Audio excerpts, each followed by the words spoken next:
ప్రజా దర్బార్ వాస్తవానికి ఇది సక్సెస్సా ఫెయిలా అనే కాన్సెప్టే ఇప్పుడు ఒక చర్చ. ఎందుకంటే వాస్తవానికి ప్రజా దర్బార్ అనేది భారీగా జనం వస్తున్నారు అంటే, అక్కడ సమస్యలు చెప్పుకోవడానికి క్యూ లైన్లో గంటల తరబడి వేల మంది వస్తున్నారు అంటే, సమస్యలు విని పరిష్కరిస్తే సక్సెస్ అని అనుకోవాలి. అక్కడ అసలు రావడమే సక్సెస్సా ఇక్కడ? లేదు, అక్కడ నారా లోకేష్ గారిని చూసో అక్కడ ప్రభుత్వాన్ని చూసో ఎంతమంది వస్తున్నారు అంటే ఒక హోప్ వాళ్ళల్లో చేస్తారేమో, మా సమస్య పరిష్కారం అవుతుందేమో అని. అక్కడ దాకా వస్తున్నారంటే మరి కింది స్థాయి నాయకులు ఏం చేస్తున్నారు, ఎమ్మెల్యేలు ఏం చేస్తున్నారు? ఇంతకుముందు జగన్మోహన్ రెడ్డి గారి హయాంలో చాలా చోట్ల, ఇప్పుడు అప్పట్లో మేము తిరిగినప్పుడు అయితే కొన్ని చోట్ల, ఇప్పుడు శ్రీకాళహస్తి ఎమ్మెల్యే మధుసూదన్ రెడ్డి కానీ ఇలా కొంతమంది వాళ్ళే కొన్ని ఆఫీసులు పెట్టేసి అక్కడ కూడా ఇలాగే క్యూలు కట్టేవారు. వాళ్ళు ఓకే పరిష్కారం చేసేవారు కొన్ని, లేదంటే పై స్థాయి నాయకులతోనో లేదంటే అధికారులతోనో మాట్లాడేవారు, ఏదో జరిగేది. ఇప్పుడు అలాంటిది జరగట్లేదా, పట్టించుకోవట్లేదా? ఓన్లీ ఒక సమస్య ఉన్న మనిషికి ఎవరు అంటే మార్గం ఒక పవన్ కళ్యాణో లేదంటే నారా లోకేషో, వీళ్ళిద్దరే గుర్తొస్తున్నారా? అసలు ప్రజా దర్బార్ అంటే ఏంటి? అది సక్సెస్ అవుతుందా సరిగ్గా చేసుకుంటే, లేదంటే ఫెయిల్యూర్ మూట కట్టుకోవాలా? దానికి కారణం ఎవరు? దీని మీద ఇప్పుడు లోకేష్ గారు కూడా చాలా సీరియస్గా దృష్టి పెట్టారట. ఏం చేయబోతున్నారు, అసలు దీని వెనక ఏం నడుస్తోంది, ఎందుకు నిర్లక్ష్యం వ్యవహరిస్తున్నారు కింది స్థాయి ఎమ్మెల్యేలు కానీ నియోజకవర్గ ఇన్ఛార్జీలు కానీ? ఇదే అంశం మీద చర్చించే ప్రయత్నం చేద్దాం. సార్, పేర్లు మారుతాయి అంతే. వీళ్ళ ప్రజా దర్బార్ అని పెట్టుకున్నా, జనవాణి అని పెట్టుకున్నా, వాళ్ళ స్పందన అని పెట్టుకున్నా, లేదు కలెక్టర్ ఆఫీసుల దగ్గర ఇప్పటికీ గ్రీవెన్స్ సెల్స్ అని కామన్గా ఉంటాయి, అక్కడికి వెళ్ళి కంప్లైంట్ ఇచ్చుకోవచ్చు. పేర్లు మారుతాయి కానీ ఎక్కడ పరిష్కారం అవుతుందో అక్కడికే ప్రజలు క్యూ కడతారు. ఇప్పుడు ఒక 4000 మంది వచ్చి లోకేష్ గారి కోసం మనం క్యూ కట్టారు అంటే దాని వెనకాల ఇప్పుడు చాలా పెద్ద చర్చ నడుస్తుంది. నియోజకవర్గాల్లో పట్టించుకోవట్లేదా, ఎమ్మెల్యే స్థాయి నాయకులు ఏం చేస్తున్నారు వీళ్ళంతా అంటే? వీళ్ళకి ఎందుకు అని లైట్ తీసుకుంటున్నారా, లేదంటే ప్రజల్లో పెద్ద నాయకుడి దగ్గరికి వెళ్తేనే మా సమస్య పరిష్కారం అవుతుందని రాష్ట్రంలో నలుమూలల నుంచి వచ్చి ఇక్కడ నుంచి ఉంటున్నారా? అన్నిటికంటే ముందు ఆ అతి ప్రచారం చేసిన వాళ్ళని కంట్రోల్లో ఉండమని చెప్పాలి. 4 గంటలు 5,000 అట. 5,000 గంటకి ఎన్ని నిమిషాలు? 4,000 వేసుకోండి, 60 నిమిషాలు. 60 నిమిషాలలో ఒక మనిషి, ఇప్పుడు మనం వెళ్ళి అయ్యా మా ఏరియాలో రోడ్లు బాగాలేదయ్యా, అది వేయమంటే ఆడు ఇబ్బంది పెడుతున్నాడయ్యా, మీరు ఒకసారి మాట్లాడితే పని అవుతుందయ్యా అని చెప్పి ఒక వింత పత్రానికి ఇవ్వడానికి కనీసం ఒక 1 మినిట్ పడుతుంది కదా. అవును. ఆయన దానికి స్పందించడానికి ఇంకో 2 నిమిషాలు పడుతుంది కదా. అవును. 3 నిమిషాలు పట్టుద్ది కదా. ఇక్కడ 3 నిమిషాలు ఒకళ్ళకి. ఒక గంటలో 20 మందితో మాట్లాడగలం, 4 గంటల్లో 60 మందితో మాట్లాడగలం. లేదు ఊరికి నా కాగితాలు పీక్కుంటున్నా, 1 నిమిషానికి మాక్సిమం 30 మంది తీసుకోగలుగుతాం. పీక్కుంటే అందరూ, అది కూడా వాళ్ళందరినీ అవతలోడు లాగి అవతల పడేస్తా ఉంటే ఆ కాగితాలు పీక్కుంటా ఉంటుంటే ఏ మాట వినకుండా ఈ కాగితాలని, లేదా అక్కడ పెద్ద బాక్స్ పెట్టి అందులో పడేయండి అంటే అప్పుడు అవుతుంది. అది ఇంకేం ప్రయోజనం దాంట్లో? ఇంకా అప్పుడు అక్కడ దాకా వచ్చి కూడా వేస్ట్ వాళ్ళు. దానికి 4,000 అయింది, నాకు అర్థం కాలేదు. అదే కదా. సరే, ఆయన ఆఫీస్కి వెళ్ళడం సంతోషం, ప్లస్ ఇంతమంది రావడం ఏంటి అని అడగడం సంతోషం, ఎమ్మెల్యేలందరినీ ప్రజా దర్బార్ పెట్టమంటాం సంతోషం. కొత్త చర్చ అయితే వచ్చిందిలే దీనివల్ల, అది నిజమైనా కాకపోతే అదే అంతవరకు సంతోషం. అవును అవును. కానీ ఈ పదమే కొంచెం అసహ్యంగా ఉంది. 4,000 5,000 అయింది. అది 4 గంటల్లో 5,000 మందిని గెలవాలంటే భగవంతుడికి కూడా సాధ్యం కాదేమో అంత పని. భగవంతుడు అయితే పోనీ ఇట్లా అనేస్తే అందరికి మహిమలు వచ్చేస్తాయి. ఇక్కడ దర్శనానికి వెళ్ళినప్పుడు అలాగే లాగేస్తా ఉంటారు చూడండి, అక్కడ కూడా 5,000 మంది కుదరదు. అదే అంటున్నాను నేను. అది అక్కడ అది అట్లాంటి ప్రచారాలు కొద్దిగా ఆ ఎవరో కానీ ఆ టీము, మీడియాకి ఇచ్చిన టీం కొంచెం అట్లాంటి కంట్రోల్లో పెట్టుకోవడం బెటర్. అంటే లోకేష్ గారికి హైప్ ఇవ్వాలి అనే ఉద్దేశంతో. హైప్ ఇవ్వాలంటే ఏం చేయాలి? అక్కడికి వచ్చినటువంటి వాళ్ళలో ఎవరైతే క్లిష్టమైన సమస్య ఎన్నో చోట్లకి తిరిగి పరిష్కరించబడినవి ఉంటాయి చూడండి, అట్లాంటి ఒక 10 మందిది ఫోకస్ చేసి లోకేష్ని కలిస్తే న్యాయం జరిగింది, అధికారులు మోసం చేశారు, లేదా గతంలో ఉన్న ప్రభుత్వం మోసం చేస్తే వీళ్ళు సరిదిద్దారు, లోకేష్ గారికి తెలియగానే స్పందించారు, ఇది ద వే ఆఫ్ ప్రెజెంటేషన్. ఇది వినగానే ఏమవుతుంది మీకు? పబ్లిక్లోకి 4 గంటలు 4,000 మంది చూశాడంటారా అనేసి నవ్వుకోరా బేసిక్ సమస్య. అసలు ఆయన చెప్పినటువంటి పాయింట్, అంతమంది పార్టీ కార్యాలయం దగ్గరకు వస్తున్నారంటే ఎమ్మెల్యేలు పనిచేయట్లేదన్న కోపం, అంతే. అది హైలైట్ అవ్వాల్సింది. అతను రెస్పాన్సిబుల్ గా ఉన్నాడు, అది ఒక ఎత్తు. అన్నిటికంటే ముందు ప్రభుత్వ యంత్రాంగం నిర్వీర్యమైపోయింది, చచ్చిపోయింది. నాశనం అయిపోయింది, వాళ్ళు పని చెయ్యని దద్దమ్మలుగా మారారు అని మనం గుర్తించాలా. పాలన స్తంభించిపోయింది అని ఒప్పుకోవాలి మనం ఇక్కడ. అంటే పైన ఎంత కరెక్ట్ గా ఉంటే ఎందుకు కింద ప్రభుత్వ యంత్రాంగం నిర్వీర్యం అయిపోద్ది? ప్రభుత్వం ఇక్కడ కింద నిర్వీర్యం అయితేనే కదా పై దగ్గరకు వచ్చింది అక్కడికి. ప్రభుత్వం ఓ 10 రూపాయలు ఇస్తే పబ్లిక్ దగ్గరికి వెళ్ళింది అనుకోండి, దాన్ని నిర్వీర్యం అనం కదా. మున్సిపాలిటీ దగ్గర పని అయిపోతే లోకేష్ దగ్గరికి ఎందుకు రావాలా? కార్పొరేషన్ దగ్గర పని అయిపోతే లోకేష్ దగ్గరికి ఎందుకు రావాలా? నా భూమి గొడవ నా రెవెన్యూ డిపార్ట్మెంట్ పరిష్కరిస్తే నేను ఎందుకు లోకేష్ దగ్గరికి రావాలా? అంటే చంద్రబాబు నాయుడు గారు చాలా క్రమశిక్షణతో పార్టీ నడుపుతారు, మన మంత్రులు ఎమ్మెల్యేలు చాలా క్రమశిక్షణతో పనిచేస్తారు, అసలు ప్రజాసేవ చేయడానికే కదా మంత్రులు ఎమ్మెల్యేలు మనకి వచ్చారు. అలాంటప్పుడు పై దాకా వచ్చారు అంటే కింద నిర్వీర్యం అయిపోయిందా, లేదంటే సరిగ్గా నడపలేకపోతున్నారా వ్యవస్థ? కుక్క పని కుక్క చేయాలి, గాడిద పని గాడిద చేయాలండి. కుక్క పని గాడిద, గాడిద పని కుక్క చేస్తే తన్నులు తింటాయి. ఇప్పుడు ప్రస్తుతం ప్రజాస్వామ్యం తన్నులు తింటోంది. ఎందుకంటే నువ్వు ఫస్ట్ చేయాల్సింది ఏంటంటే, నాకు రోడ్డు మీద వెళ్తున్నప్పుడు ఎవడో నన్ను కొట్టాడండి, నా దగ్గర ఏదో లాక్కున్నాడండి, నేను పోలీస్ స్టేషన్ దగ్గరికి వెళ్ళి కంప్లైంట్ ఇవ్వాలి, కానీ ఎమ్మెల్యే దగ్గరికి వెళ్ళి కంప్లైంట్ ఇచ్చేది ఏంటండి? అది కరెక్టా? లేదు, నా ఇంటి పక్కన గొడవ జరుగుతోంది, నేను వెళ్ళి కంప్లైంట్ ఎవరికి ఇచ్చాలి? ఇప్పుడు నా పక్కన భూమి ఉంది, నేను నా ఇల్లు కట్టుకున్నాను, నా ఇల్లు కట్టుకున్నాక నా పక్కనోడు వచ్చేసేసి లేదు నీ దాంట్లోంచి 2 గజాలు నాదేనయ్యా అన్నాడు. లేదా నేను ఇల్లు కట్టుకుంటున్నప్పుడు నువ్వు నా దగ్గరికి అడ్డానికి వీల్లేదు, నా స్థలం ఇది, నువ్వు దాంట్లో కడుతున్నావు అన్నాడు. ఇప్పుడు అక్కడ నేను ఎక్కడికి వెళ్ళాలా? రెవెన్యూ ఆఫీసుకు పోతా, లేదా మున్సిపల్ ఆఫీసుకు పోతా, చూడండి నా భూమిలో నన్ను కట్టుకొని నేను అంటున్నాడని. వెంటనే అవతలోడిని పిలవాలా, రెవెన్యూ వాడు పిలిచి ఇది నీకే హక్కు ఉందయ్యా, అవతలోడిది ఉంటే అవతలోడిది, వీడిది ఉంటే వీడిది, ఇదిగో మీ ఇద్దరు కాగితాలు, వాడిని కూడా కాగితాలు తెమ్మను అని చెప్పాలి. ఇద్దరు కాగితాలు చూసి ఇదిగో ఈయన కాగితం కరెక్ట్, నీ కాగితం కరెక్ట్ కాదు, నీకు కట్టుకునే అర్హత లేదు, అతనికి ఉంది. Simple. Municipality and revenue department అని ఇది ఎవరు చెప్పాలా? సదరు సిబ్బంది చెప్పాలా, అధికారులు చెప్పాలి. అదే దాన్ని ఏమంటారు ఇప్పుడు వీళ్ళు చెప్పినటువంటి పొలిటికల్ గవర్నెన్స్. పొలిటికల్ గవర్నెన్స్ పేరులో వస్తే నేను తెలుగుదేశం కార్యకర్తని, నా ఇంటి పక్కనోడు ఇల్లు కట్టుకోవడానికి ఇష్టం లేదు, నేను వచ్చి ఇక్కడ చెప్తా నా స్థలం సార్ అది అనేసి వీళ్ళు రాసి ఇచ్చారు సంతకం, ఈ కాగితం ఎంఆర్ఓ దగ్గరికి వెళ్తుంది.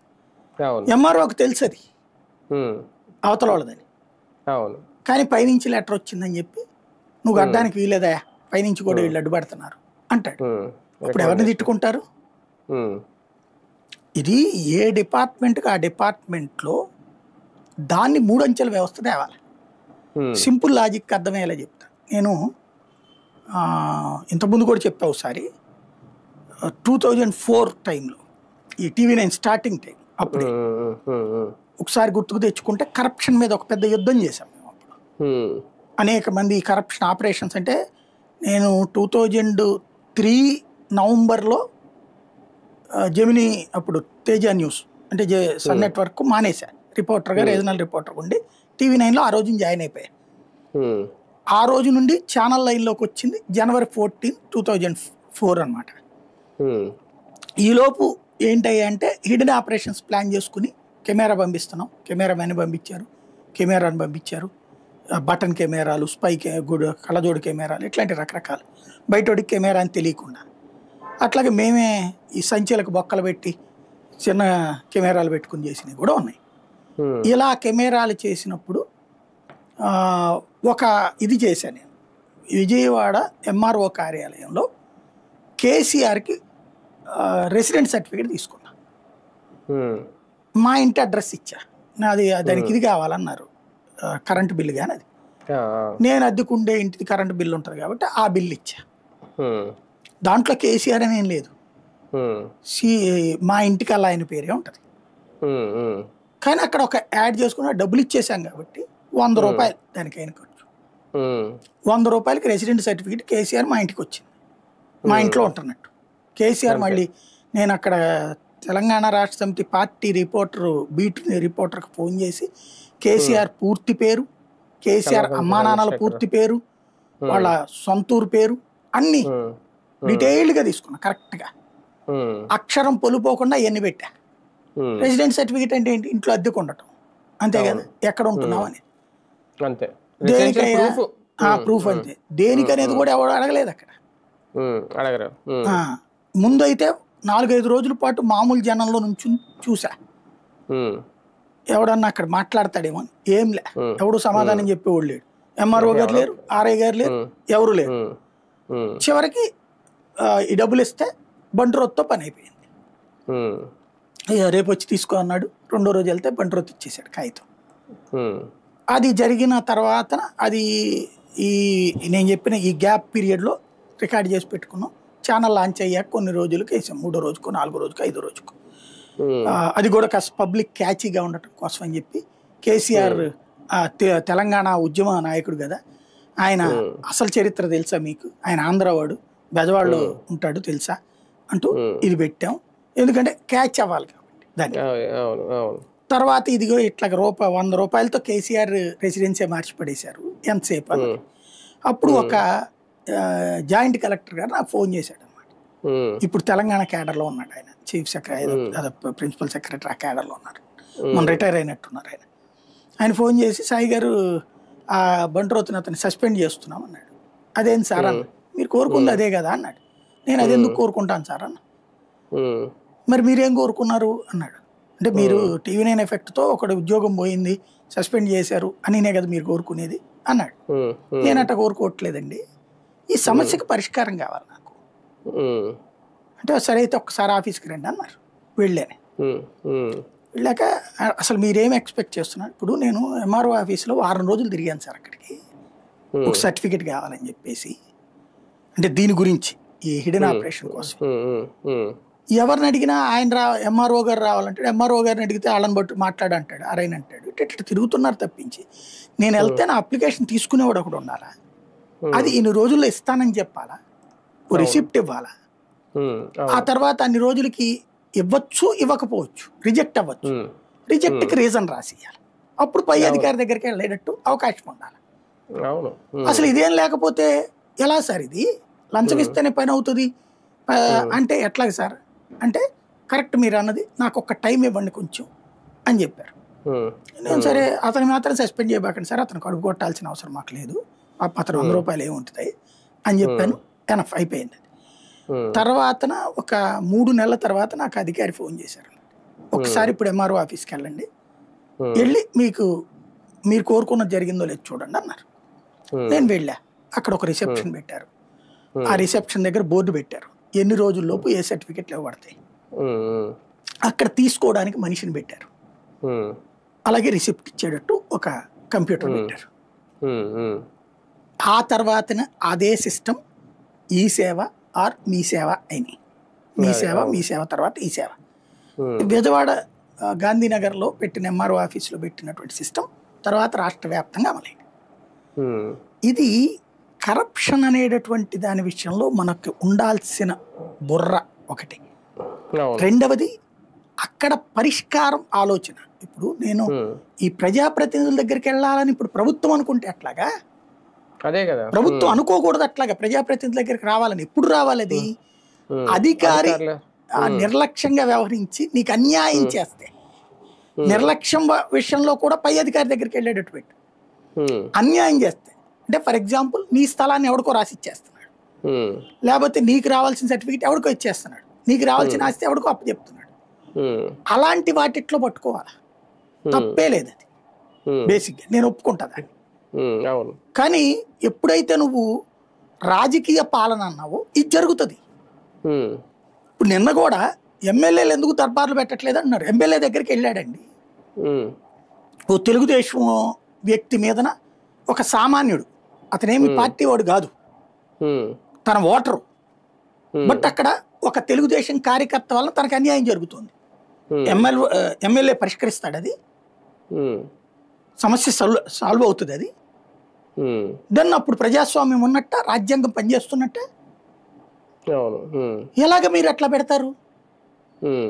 ఎప్పుడు ఉండాలా అయ్యా, మేమందరం 50 మందిని కలిసి ఎప్పుడో 25-30 ఏళ్ళ నుంచి షాపులు పని నడుపుకుంటున్నామయ్యా, మా షాప్ ఇప్పుడు ప్రభుత్వం అయ్యిందయ్యా, ప్రభుత్వం ఏదో అక్కడ ఏదో బిల్డింగ్ కట్టిస్తానంటుంది, మా ఇవన్నీ తీసేస్తామంటున్నారు, మీరు ఏదైనా చేయండి అయ్యా అని అడగాల ప్రజాప్రతినిధి.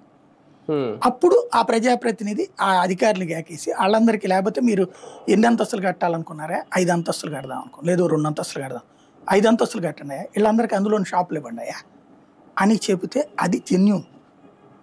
సమస్యల పరిష్కారం అంటే ప్రజాప్రతినిధులు చేయాల్సింది అది.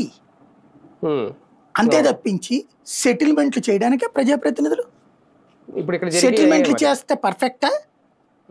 నేను అనేది ఏంటంటే, ఒకనాడు ఈ సెటిల్మెంట్ల వలన రాజకీయ నాయకులు రౌడీలు అయ్యారు, ఫ్యాక్షనిస్టులు అయ్యారు. ఫ్యాక్షనిజం, రౌడీజం అంటే ఏంటి? ఇప్పుడు దాన్ని చట్టబద్ధం చేస్తున్నాం మనం. ఫ్యాక్షనిజం రౌడీజంలో అదే కదా. ప్రజలు ఏ సమస్య వచ్చినా అధికారుల దగ్గరికి వెళ్ళడం అనేసి నాయకుడి దగ్గరికి వెళ్ళి చేతులు కట్టుకోవాల్సి వచ్చింది. ఆస్తి నీది, వాడి దగ్గర వాడు బిల్డప్, అక్కడ మధ్యలో వాడెవడు గొట్టంగాడు. మనం రాత్రి పగల కష్టపడి, లేకపోతే మన తాత ముత్తాతల నాటి ఆస్తికి ఈడెవడు మధ్యలో జమీందారి ఎవరు. అలా జరిగితేనే కదా, దాన్ని వద్దని నేనే కదా పబ్లిక్ రౌడీజం ఫ్యాక్షనిజం వద్దని రౌడీలను ఓడించి ఫ్యాక్షనిస్టులు ఓడిస్తే కొత్త రౌడీ కొత్త ఫ్యాక్షనిస్టుని పెడుతున్నావు. నువ్వు ప్రజాప్రతినిధిని అలా తయారు చేస్తున్నావు. ఒకరి మీద కేసు పెట్టాలో లేదో ఎమ్మెల్యే డిసైడ్ చేయడం ఏంటంటే, పోలీస్ డిసైడ్ చేయాలి. కానీ పోలీసు కూడా ఎమ్మెల్యే మాట వినాలంటే ఇంకప్పుడు కాన్స్టిట్యూషన్ ఏముంటది? ముందు నీ పార్టీ వాడికి కేసు పెట్టిస్తావు నువ్వు. ఇప్పుడు కల్తీ లెక్కర్ అంతే కదా, లేకపోతే పిన్నెలిది కేసు అట్లాంటిదే కదా, దొంగ కేసులే కదా. అక్కడ డెమోక్రసీ అప్పుడు ఏమవుతుంది? ప్రజలకి ఇక బలం ఉన్నోడిది రాజ్యం, అధికారంలో ఉన్నోడిది రాజ్యం. ఈ ప్రజా దర్బార్ అన్న కాన్సెప్ట్ ఖచ్చితంగా ఉండాలి. అది అల్టిమేట్ సొల్యూషన్ అవ్వాలి, కానీ అదే ఆరంభం అవ్వకూడదు. పరిష్కారానికి చివరి అంకం కావాలి, కానీ అదే మొదటి సోర్స్ అదే అవుతుంది. దానికి కారణం ఏంటంటే, పబ్లిక్ కూడా ఈ ఆఫీసర్ దగ్గరికి వెళ్ళడం కంటే అక్కడికి వెళ్తే కనుక పని అయిపోదు, అవ్వదు సావదు. ఇవన్నీ ఇది గుర్తుపెట్టుకోవాలి. చెప్పే చేయించాలి, అంతే. డైరెక్ట్ గా ఏం చేయడు కదా. వాళ్ళు కూడా అధికారులు అదే అంటున్నారు, ఆ బొక్క నువ్వు వెళ్తే మళ్ళీ నా దగ్గరికి కాగితం రావాలంటున్నారు ఒకటిసారి ఇక్కడ జరిగేది ఏంటంటే, ఒకటి మీరు చెప్పేది అంతా కరెక్టే. అధికారుల దగ్గరికి వెళ్ళి ఇప్పటికి గ్రీవెన్సెల్స్ అనేవి ఉన్నాయి సార్. ఎన్ని ప్రజా దర్బార్లు ఉన్నాయి, గ్రీవెన్సెల్స్ ఉంటాయి. స్పందన కానీ ఏదైనా ఎప్పటి నుంచో ఉంది. జగన్మోహన్ రెడ్డి అయినా స్పందన అని పేరు పెట్టారు, అంతమించు. కానీ అక్కడికి వెళ్ళినా సరే ఏమవుతుందంటే, ఒక కామన్ మ్యాన్ అక్కడికి వెళ్తే ఒక సమస్య పరిష్కారం కోసం అక్కడ అవ్వదు సార్ ఖచ్చితంగా.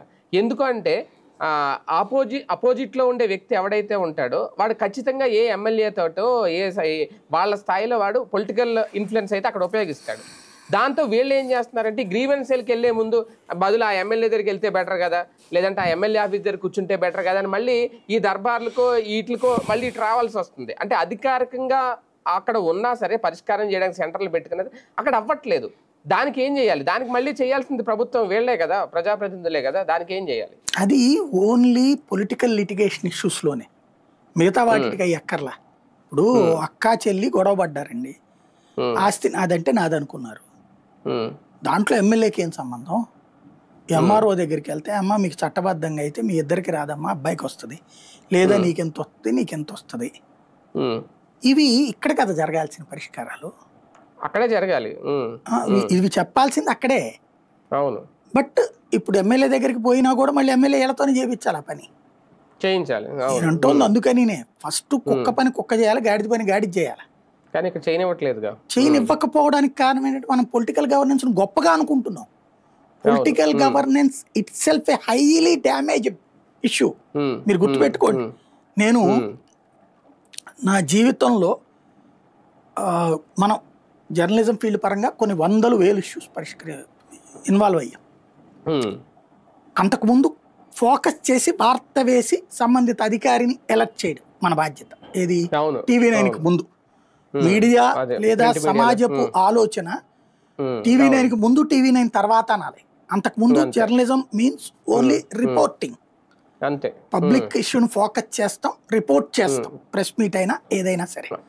ఆ రిపోర్టుకి అవతలోడు ఆన్సర్ ఇస్తే సొల్యూషన్ వేస్తాం, అది కూడా వేస్తాం, అంతే. తప్పించి మన బాధ్యత ఓన్లీ అంతవరకే ఉండేది.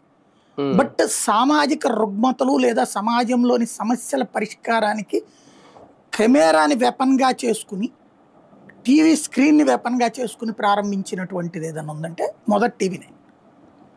ఆ తర్వాత ఎన్నో కొన్ని 100 కేసులు సాల్వ్ చేశాం. అయితే ఇక్కడ వెరీ సింపుల్ గుర్తుపెట్టుకోండి, మనం ఆ సమస్యలో ఎవడైతే సమస్యని క్రియేట్ చేశాడో వాడు మనల్ని శత్రువుగా ఎప్పటికీ ఫీల్ అవుతుంటాడు. లబ్ధి పొందినోడు వాడి పని ఆడు ఎంజాయ్ చేస్తున్నాడు. కొన్ని వందలు వేలు అనాలి ఇట్లాంటివి. వీళ్ళకి నేను శత్రువు అయ్యా, వీళ్ళకి నేను అంటే వీడికి మిత్రుడు అయ్యానంటే అవలా. చిన్న ఎగ్జాంపుల్, అప్పుడు ఒక మహారౌడీ నాయకుడికి సంబంధించినటువంటి వాళ్ళు ఒక పెద్ద ఇల్లు కబ్జా చేస్తే 10-12 పోర్షన్లు ఇల్లు విజయవాడ మున్సిపల్ కాలనీలో. అది కవర్ చేశామని చెప్పి అది ఆ పేరుతో సహా రాశామని ఏమి బెదిరించారంటే అప్పుడు నన్ను లేపేయడానికి కుట్ర పనితేనే పోలీసులు అరెస్ట్ చేశారని ఇంతకుముందు కూడా చెప్పాను. అప్పుడు ఆ ఇంటి భార్యాభర్తలు గొడవ అనమాట, ఆ ఇంటికి సంబంధించిన వివాదాలు. భార్యకి రాసి ఇచ్చిన భర్త ఈ రౌడీ నాయకుడి ద్వారా అది కబ్జా చేయడానికి ప్రయత్నించాడు అనమాట. అది కవర్ చేస్తే ఆ ఇల్లు ఖాళీ చేయించారు. అప్పుడు ఏబి వెంకటేశ్వర గారి కమిషనర్ చేయించి అమ్మాయికి ఇచ్చారు. అమ్మాయి ఏదో బల్క్గా నోట్ల కట్టలు తీసుకొచ్చి ఇవ్వబోతే, ఎందుకంటే టీ ఖర్చులు కంది, నోట్ల కట్టలతో టీ తాగే స్థాయిలో నేను లేదమ్మా, కరెక్ట్ కాదు అది, మీకు న్యాయం మీ పక్షాన ఉంది కాబట్టి చేస్తున్నా, మీరు ఇది ఇచ్చారంటే కనుక మీరు ఏదో తప్పు చేస్తున్నా నేను ఫీల్ అవ్వాలా, వదిలేసేయండి అన్న. అది ఇవాళ రోజున మొన్న మధ్యన ఇల్లు చూస్తే దగ్గరగా ఒక 20-30 కోట్ల వాల్యూ ఉంటుంది. ఆ రోజుల్లోనే 4-5 కోట్ల వాల్యూ అది. ఆ పర్సన్ ఇవాళ నన్ను ఏమైనా గుర్తుపెట్టుకుంటుందా నాకు తెలియదు, ఎందుకంటే ఆ తర్వాత నేను ఎప్పుడు నన్ను కలవలేదు, నేను కలవలేదు. బట్ ఆ బాధితుడు మాత్రం నన్ను ఎప్పటికి గుర్తుపెట్టుకుంటాడు, ఎప్పుడు దొరుకుతానా అని చూస్తుంటాడు. ప్లస్ నన్ను తిడతాడు నలుగురి దగ్గర. ప్రభుత్వానికి ఇప్పుడు సమస్య రాబోతుంది అదే. రాజకీయ పాలనలో ఇది కోర్టు అయినా పోలీస్ అయినా ఎక్కడైనా పంచాయతీలో ఒకరికే న్యాయం జరుగుతుంది, ఇద్దరు మాది రైట్ అంటారు. బట్ అసలు రైట్ ఎవరో జడ్జిమెంట్ అన్నటువంటిది కోర్టు ఇస్తుంది.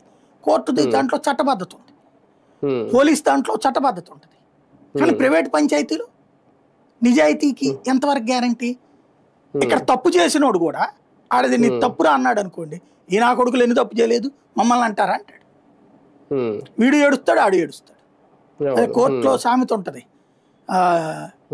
ఏది ఓడినోడు అక్కడే ఏడుస్తాడు, గెలిచినోడు ఇంటికి వెళ్ళి ఏడుస్తాడని. వీళ్ళు న్యాయం చేసి తిట్లు తింటారు, న్యాయం చేయక తిట్లు తింటారు. ఇది చాలా డేంజరస్ మూవ్. ఇదేంటంటే కింద ఉన్న వ్యవస్థలన్నిట్లలో పరిష్కరించే వ్యవస్థని పర్ఫెక్ట్గా ఉండాలి. అవసరమైతే 100 మంది ఉద్యోగులను ఎక్స్ట్రా పెట్టండి. హైయెస్ట్ మీరు అబ్జర్వ్ చేయండి, ల్యాండ్ లిటిగేషన్లే ఉంటాయి ఈ కేసు. 100కి 70-80 అయ్యే ఉంటాయి. దానికి ఏముంది, నీవు వ్యవస్థ వాళ్ళకి 2 ఏళ్ళు పోనీ, ఈయన ఇవాళ కొత్తగా పుట్టినోడు కాదు కదా బాబు గారు, ఇన్ని సంవత్సరాల ముఖ్యమంత్రి అనుభవం ఉంది, ఇన్ని సంవత్సరాల విపక్ష అనుభవం ఉంది, ఇన్ని సంవత్సరాల రాజకీయ అనుభవం ఉంది. ఇవాళకి కూడా దానికి సొల్యూషన్ నువ్వు కనిపెట్టలేకపోతుంటే where is the vision? Corruption సంబంధించి నువ్వు సొల్యూషన్ కనిపెట్టలేదు, ఆ పిల్లాడు కనిపెట్టాడు. ఏది సచివాలయ వ్యవస్థ. చంద్రబాబు గారిది ఒక విషయంలో మెచ్చుకోవాలా. ఇప్పుడు నేను చెప్పాను ఇందాక, ఆ వెహికల్స్ రిజిస్ట్రేషన్, దానివల్ల ఆర్టీఓలో కరప్షన్ ఆగిపోయింది కదా. అవును, అది ఆయన హయాంలోనే జరిగింది. మంచి ఆలోచన కదా అది. మీ సేవ ఈ సేవ ద్వారా కరప్షన్ కంట్రోల్ చేశాడు. ఇప్పటికే ఇంకా తెలంగాణలో కూడా అలాంటిది లేదు. తెలంగాణలో నార్మల్ గానే జరుగుతుంది, పాత ప్రాసెస్. అవును, కాబట్టి నేను అంటుంది ఏంటంటే, నీ మంచిని నేను గుర్తుపెట్టుకుంటున్నా, నాకు అవినీతి లేని పాలన అందించాల్సిన బాధ్యత నీది. నువ్వు రాజకీయ నాయకుల చేత పంచాయతీలు చేయించితే ప్రయోజనం లేదు, పంచాయతీ ప్రయోజనం అనుకుంటాం, అమాయకత్వం. ప్లస్ ఈ రాజకీయ నాయకుడు బోర్డు సభలు మళ్ళీ మీరే వీడియో కాన్ఫరెన్స్లు, టెలికాన్ఫరెన్స్లు, సభలు జనంలో తిరగండి, అది చేయండి, ఇది చేయండి అంటారు. జనం యొక్క పొద్దు నుంచి రాత్రి దాకా ఆడి కొంప ముందు కాపలాగాయాలి. అదో పెద్ద తలనొప్పి, వీడికి ఎంత గేర్రా కలవలేదంటారు. అదే కదా. చాలా తత్వంగా రాజకీయంగా ఒక నాయకుడికో, ఎమ్మెల్యే స్థాయి నాయకుడికో, మంత్రికో, ఇప్పుడు నారా లోకేష్ గారి స్థాయికో గుర్తింపు రావాలంటే ఇలాంటి దర్బార్లు, ఇలాంటి ప్రజా దర్బార్లు అవసరమా?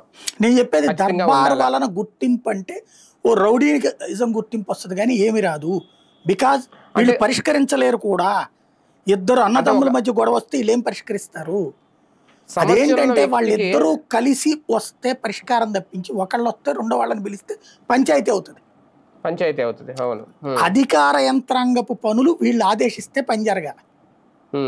అది ఒకడికి అన్యాయం జరగకూడదు.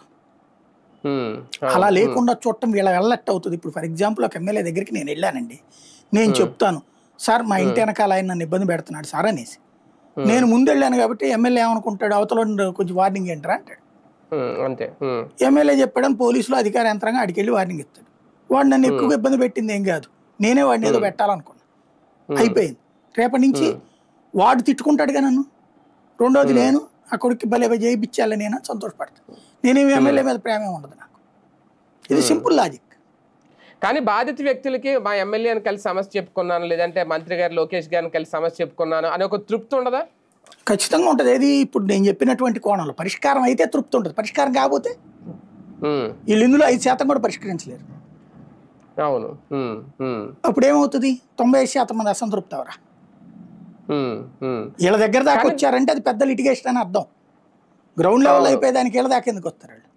అదే. కానీ ఈ యాంగిల్లో చూసినప్పుడు కింది స్థాయిలో అసలు ఇటువంటి వాటిని పట్టించుకోకుండా ఇంకా పూర్తిగా గాలికి వదిలేసారా? పరిష్కరించినా వించకపోయినా అసలు అధికార యంత్రాంగాలు పనిచేయట్లేదు. అధికార యంత్రాంగాలంతా కూడా అధికార పక్షపు వాళ్ళ దగ్గర తాబేదారులుగా బతకాల్సి వస్తుంది. అధికార యంత్రాంగాల మీద పెత్తనం అయిపోయింది.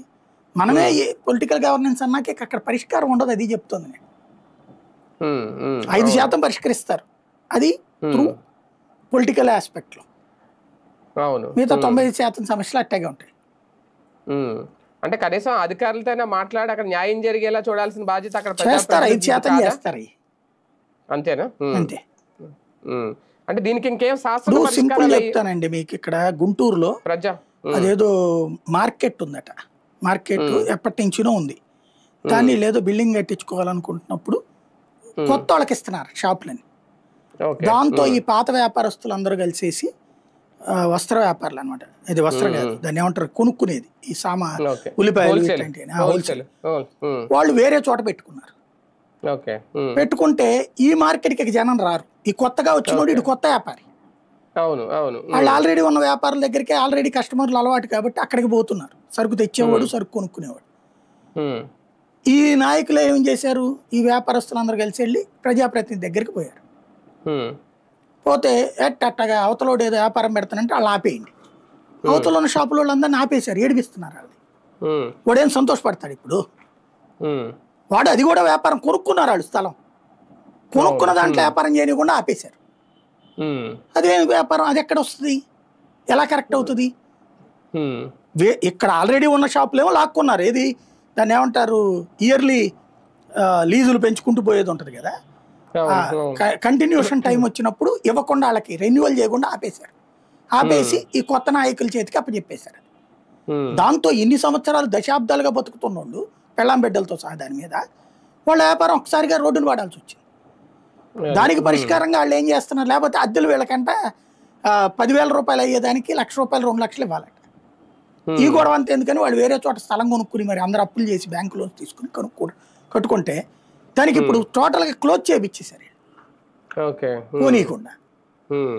రచ్చ వాళ్ళు ఏం చేయాలి? ఇప్పుడు వాళ్ళు వచ్చారు. ఇప్పుడు వీడు ఈ షాప్ వాళ్ళు వచ్చి, షాపింగ్ మాల్ వాళ్ళు వచ్చి ఇప్పుడు అద్దెలకి తీసుకున్న వాళ్ళు మాకు అన్యాయం అంటారు, వాళ్ళు మాకు అన్యాయం అంటారు. ఏం చేస్తాడు ఇక్కడ ఈ లీడర్? సొల్యూషన్ చెప్పండి. ఇందులో వీళ్ళ మనుషులకి చేస్తాడు. అవతల నాశనం అయినట్టే కదా. ప్రజా దర్బార్ అంటే మరి ప్రజా దర్బార్ అంటే ఏంటి? చివరికి ఒకళ్ళని మోసం చేయడం, ఒకళ్ళని కాపాడటం.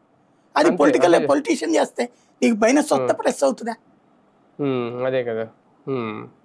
Right right. చూద్దాం. మొత్తానికి ప్రజా దర్బారు నిజంగా అసలు ఉండాలా, అవసరమా కాదా? ఎందుకంటే అధికారికంగా గ్రీవెన్స్ సెల్స్ అలాగే కొనసాగుతున్నాయి. కాకపోతే అక్కడ న్యాయం జరగట్లేదు, అక్కడ తమ సమస్య పరిష్కారం కావట్లేదు అనేది రాజకీయ నాయకులు ఏర్పాటు చేసిన ప్రజా దర్బార్ల దగ్గరికి వస్తున్నారు. అందులో కూడా పూర్తి స్థాయిలో చేయట్లేదు నియోజకవర్గాలు అనేది లోకేష్ గారు రేట్ చేసిన ప్రశ్న. అసలు దర్బార్లు ఉండాలా వద్దా? అక్కడ క్రింది స్థాయి యంత్రాంగం సరిగ్గా పనిచేస్తే ఎక్కడి వరకు ప్రజలు వస్తారా లేదా? దీని మీద ఫోకస్ పెడితే బెటర్ ఏమో. నారా లోకేష్ గారు మరి ఏం చేస్తారో చూద్దాం.